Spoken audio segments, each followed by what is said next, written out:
जय गुरुदेव।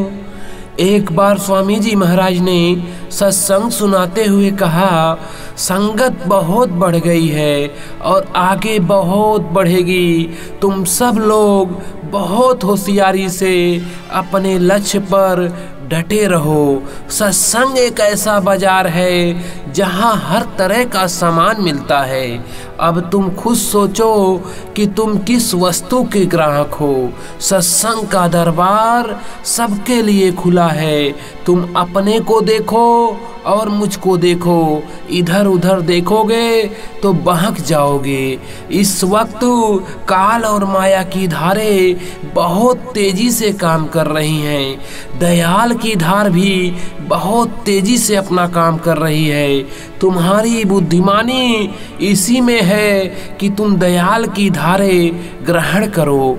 अगर ऐसा नहीं करते हो और काल माया की धार में बह जाते हो तो तुम जानो तुम्हारा काम जाने। गुरु की मदद के बिना साधक गिर जाएगा। तीसरे तिल यानी आंखों के सामने से ऊपर को रास्ता जाता है।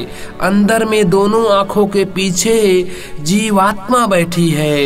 उसमें एक आंख है जिसे तीसरी आंख दिव्य दृष्टि कहते हैं। संत मत की साधना में जब वो ऊपर के दिव्य मंडलों की सैर करती है तो स्वर्ग, वैकुंठ, शक्ति लोक को पार करके निरंजन भगवान के धाम सहज दल कमल में पहुंचती है। तब उनका दीदार दर्शन करती है। उन्हीं को ज्योति स्वरूप भगवान कहते हैं। इन मंडलों में इतना प्रकाश है कि साधक वहाँ उन सुंदर सुंदर दृश्यों को देखकर छोड़ना नहीं चाहता। स्त्रियों के रूप इतने सुंदर हैं कि उनके नख शिख का वर्णन नहीं किया जा सकता।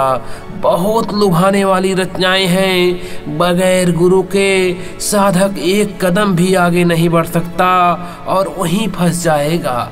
वह सुंदर, वह आनंद जब इस मनुष्य मंदिर में सूरत जज होने लगेगी तब दुनिया की तमाम चीजें उस सुंदरता के सामने साधक को लुभा नहीं सकती।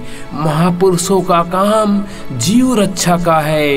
तुमने जो बोझा लाद रखा है जिससे जीवात्मा गंदी हो गई है उसको साफ करते हैं। उसको साफ करवाने के लिए तुम तैयार हो जाओ। युद्ध होगा, यह बात कृष्ण ने पांडवों से कही थी। धर्मात्मा, पुण्यात्मा आपकी हिफाजत करते रहते हैं, नहीं तो इसमें आग लगने में कोई देर नहीं है और सब जल जाएंगे। इसलिए महात्माओं की आवश्यकता हमेशा पड़ती रही और आगे भी पड़ेगी। असली बात यह है कि महात्माओं का संकल्प होता है और समस्त मानव जाति के लिए होता है। मेरा अनुभव है कि अब लोकतंत्र के प्रति जनता में कोई उत्साह नहीं रहा। इससे पता चलता है कि लोकतंत्र खत्म हो गया। आप अच्छा बना सकते हो तो बनाओ, नहीं तो हम इनको देंगे त्यागी तपस्वी जो लंगोटी लगाकर जनता का काम कर देंगे। यह ईश्वरी खेल है। याद रखिए, परिवर्तन होगा, भारी परिवर्तन होगा जो अभी किसी के दिल दिमाग में नहीं है। विश्व के सभी देश उन शक्तियों के आगे घुटने टेक देंगे। अभी सुन लीजिए, जब हो जाए तब मान लीजिएगा।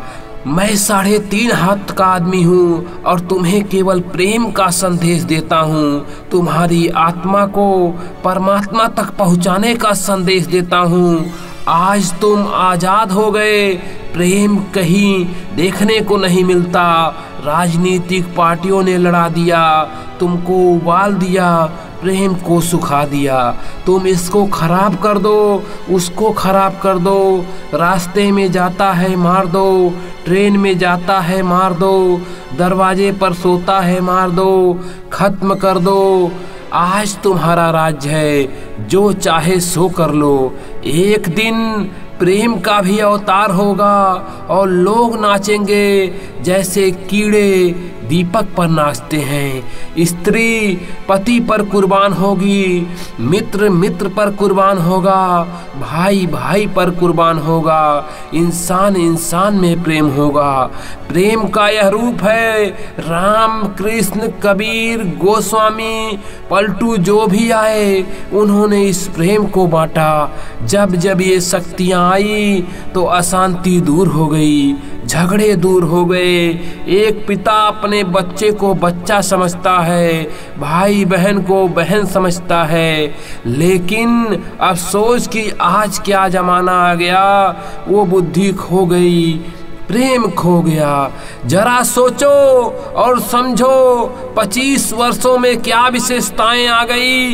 क्या राजधानी लेकर जाओगे या कुर्सी? तुम खूब मारपीट कर लो, अंडे मांस मछली शराब खा पी लो, मगर महात्माओं के भी दिन आएंगे जब प्रेम का बोलबाला होगा और यह देश सुख शांति का होगा। लोग अत्याधुनिक अपनाएंगे, अच्छे गुणों को अपने जीवन में उतारने की लोगों में होड़ लग जाएगी। जो जलवा अंतर की चढ़ाई में देखने को गुरु की दया से मिले उसको छिपा कर रखो, वह बहुत ही अनमोल धन है। अगर खुशी तुमसे बर्दाश्त नहीं होती तो जब गुरु मिले तो उनसे कहो, किसी दूसरे से कभी नहीं कहना चाहिए। दुनिया के 2 रुपए को तुम कैसे छिपा कर रखते हो, और यह तो अनमोल धन है। मालिक के इस दिए हुए धन की कदर अगर नहीं करोगे, नहीं रखोगे, तो मालिक तुम्हारी आंख और कान को दोनों को बंद कर देगा। साधकों के लिए शब्द सुनाई नहीं पड़ता, आंखें बंद रहना बहुत बड़ी सजा है। जय गुरुदेव। यह सत्संग स्वामी जी महाराज ने गोरखपुर में 1962 में सुनाया। जय गुरुदेव।